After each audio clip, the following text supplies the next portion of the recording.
YK:n lapsen oikeuksien yleissopimuksen mukaan lapsilla on oltava mahdollisuus lepoon, leikkiin ja vapaa-aikaan. Suomessa lapsen oikeuksien sopimus on voimassa lakina.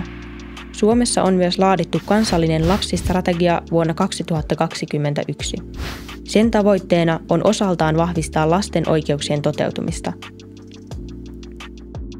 Moni nuori hankkii koulun ohella työkokemusta jo alaikäisenä. Ja lapsen oikeuksien sopimuksen mukaan niin lapsen ei tule tehdä työtä, joka on haitallista hänen koulunkäynnilleen tai muuten vaarallista. Monet nuoret työskentelee varsinkin kesällä ja ansaitsee silloin omaa rahaa ja nuori saa itse määrätä omalla työnteollaan ansaitsemistaan rahoista. Ja kun nuori täyttää 15 vuotta, niin hän saa itse sekä irtisanoa että päättää työsopimuksen tekemisestä.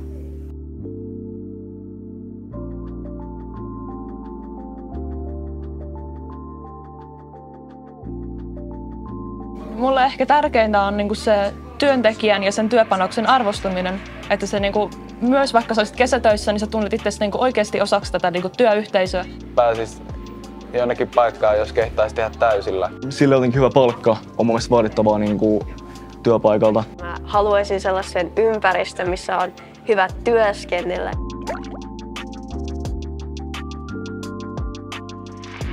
Alle 18-vuotiaiden työskentelystä säädetään laissa nuorista työntekijöistä. 15-17-vuotias saa työskennellä työpäivän aikana 8 tuntia ja yhteensä 40 tuntia viikossa. Eli käytännössä se tarkoittaa, että sen ikäinen voi työskennellä saman verran kuin aikuinen säännöllisenä työaikana. Ja jos nuori on vielä peruskoulussa, niin silloin on vähän tiukemmat säännökset, eli hän voi työskennellä yhtenä päivänä 2 tuntia koulupäivän jälkeen ja sitten 7 tuntia vapaapäivinä. Mutta sitten myöskin rajoitetaan sitä, että se koulupäivä ja työskentelyaika voi olla yhteensä sen 8 tuntia. Yötyötä ei saa työttää nuorilla ja myöskin tämmöinen ylityön tekeminen on rajoitettua. Ja sitten työn tekemisen pitää sijoittua sinne kello 6 ja 22 välille. Sitten lisäksi on hyvä muistaa, että työpäivän aikana nuorella on oikeus lepotaukoihin. Jos työpäivä kestää enemmän kuin 4,5 tuntia, niin on oltava vähintään 1,5 tunnin tauko.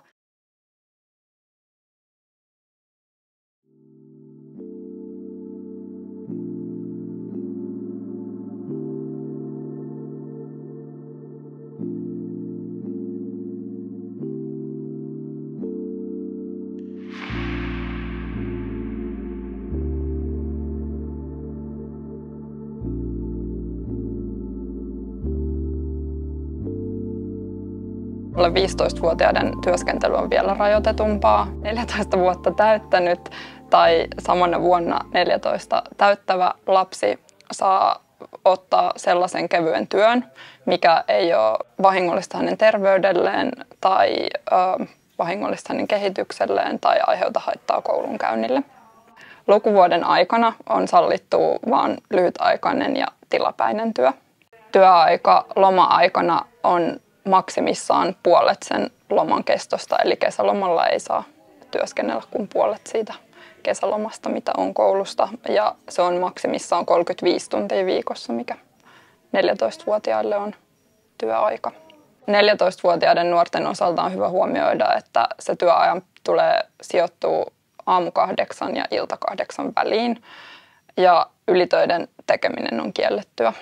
Alle 14-vuotiaiden osalta voidaan erityisestä syystä sallia sellainen tilapäinen työskentely esimerkiksi esiintyjänä jossain teatteriesityksessä tai muunlaisessa.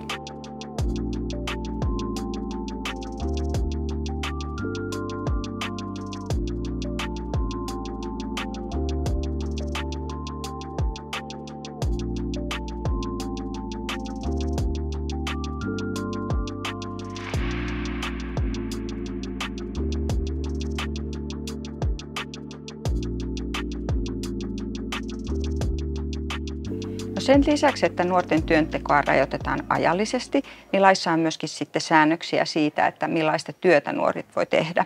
Nuorilla ei saa teettää liian raskasta fyysistä työtä ja myöskin tämmöiset työt, joita jotka voi vaarantaa lapsen terveyden sillä lailla, että on jotakin säteilyaineita käsitellään tai muuta vaarallisia aineita, niin ne on kielletty. Ja sitten myöskin tietysti tällaiset työt, joissa on erityinen vaara loukkaantua, niin niitä ei saa lapsilla tai nuorilla teettää.